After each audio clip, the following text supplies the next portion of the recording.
पुरीत ते हटकर धनगराचंच होतं आणि आता हटकर धनगराला लय पुळका आलाय त्याचा. आता मुसलमानाच्यात घुसले, आधी हटकर धनगराला बाहेर केलं, आता मुसलमानाला बाहेर करते. उद्या मराठ्याच्या अंगावर येईल, उद्या मागासवर्गीयाच्या अंगावर येईल. तुम्ही जवळ जवळ गप्प बसताल तवा तवा तुम्हाला त्याचा त्रास होईल, लक्षात ठेवा. अरे एक दिवस 100 दिवस शेळीचं जगण्यापेक्षा एक दिवस वाघाचं जगा मित्रांनो. आणि अन्यायाच्या विरुद्ध लढण्याची ताकद ठेवा. मी तुमच्या सोबत आहे, लक्षात ठेवा.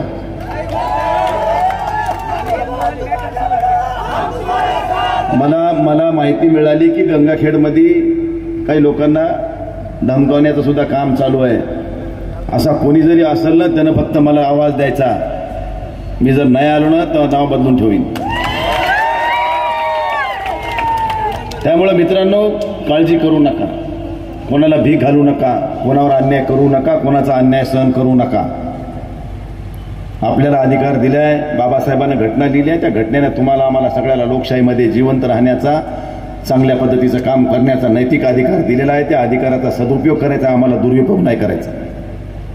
आणि म्हणून माझी पोलीस प्रशासनाला विनंती असणार आहे. अरे ते झोलकर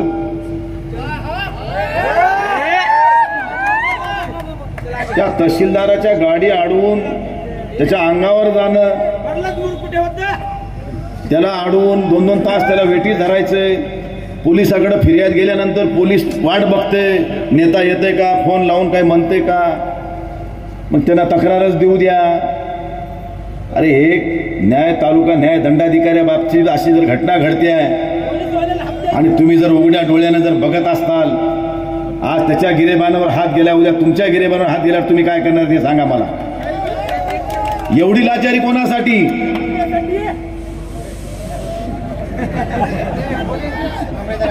त्यामुळं आपण या ठिकाणी जरा विचार करून वागा. माझा कोणावर आक्षेप नाहीये, मी कोणाला नाव घेऊन आपोटा करणार नाही, मी कोणाच्या विरोधात बोलणार नाही. पण जिथं अन्याय व्हायला त्याच्या विरोधात मी 100% बोलणार, ते कोणी असो. त्यामुळे माझा व्यक्तीशी विरोध नाहीये, कोणत्या त्या वृत्तीशी विरोध आहे माझा. मग त्या आमच्यातली कोणती एखादी व्यक्ती असू शकते, जर कोणाला अन्याय करत असेल तर त्याच्या सुद्धा विरोधात आवाज करायचा माझा अधिकार आहे, ते मी करणार. म्हणून मला सगळ्यांना विनंती करायची आहे, या लोकसभेच्या निवडणुकीमध्ये या ठिकाणचा आमदार गंगाखेड मतदारसंघामध्ये मी कसा जास्तीत जास्त मतं माझ्या उमेदवाराला मिळवून देऊन म्हणून फिरला असता तर मला काय वाटलं नसतं. पण इथला आमदार परभणी, जिंतूर, तिकडं परतूर, माल 100 कोटीची उलाढाल झाली मित्रांनो. इथं 100 कोटीची. अरे कुठं 1000 बी होते. काही लोकांना नुसतं शाही लाव 1000 गेलं होय मागे, असं बी होतं. आज मी जे 1,40,000 निवडून आलो ना, हे 2.5 लाखांना निवडून आला असतो. फक्त हे चिल्लरीमध्ये काही पैसे गेले, मतं गेलेत आपले. प्रत्येक गावात 10-5 लाख रुपये होतेच. पण तुम्ही सगळे बहादर आणि स्वाभिमानी मतदार होतात म्हणून मी निवडून आलो, हे बी अभिमानानं सांगतो. ह्याच्यातले काही महाभाग असे आहेत, ह्यांनी माल बी आणला पण शेवटी मतदान मशालला आणलं. ते म्हणले खाओ इसका. ते मध्ये राष्ट्रवादीचा एक नारा होता तिकडे बारामतीकडे, मटण खा कोणाचं बी आणि बटन दाबा मशालीचं नाही तर तुतारीचं. तसं ह्या लोकांनी पैसे घेतले, ज्याला घ्यायचे तिने आता शेवटी आल्यावर कोण नका म्हणणार. आल्या अंगावर तर घेतलं शिंगावर, माल बी हाणला, मतदान बी हाणलं. आणि ते मी निवडून येतो, लीड घेतलेली आहे. त्यामुळे एक चांगल्या प्रकारचं मताधिक्य आपण सगळ्यांनी मला या ठिकाणी दिलंय. हे जे काही त्यांना मते मिळालेत वरचे, ते चिल्लरीचेच आहेत, हे लक्षात ठेवा. परंतु आता तुम्ही जर असं म्हणता 500 वाटले, उद्या ते विधानसभेला 1000 वाटेल, नाही 2000 वाटेल, पुन्हा तुम्ही घेता काय?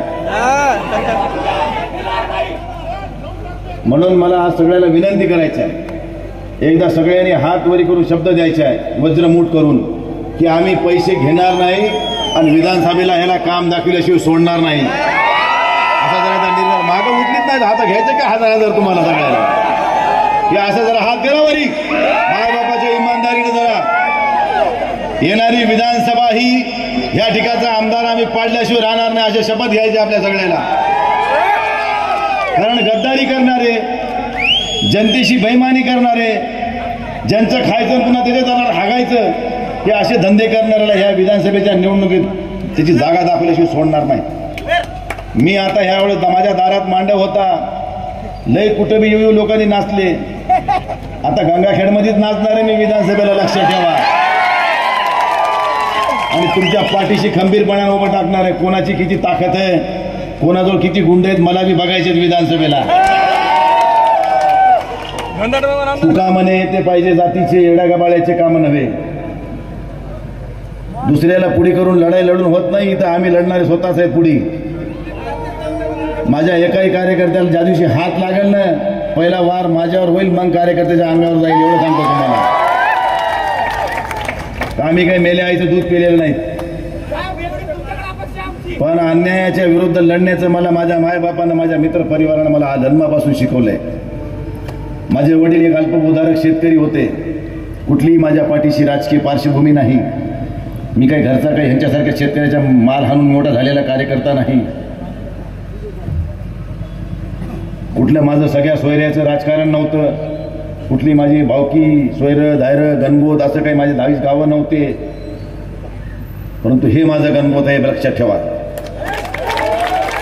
ह्या गणगोतानं मला ह्या लहानाचं मोठं केलं आणि ह्याच गणगोतानं मला या ठिकाणी या देशाच्या संसदेचा सदस्य म्हणून एकदा नाही तर तिसऱ्यांदा निवडून दिलं त्याबद्दल सगळ्यांचे जाहीर आभार मानतो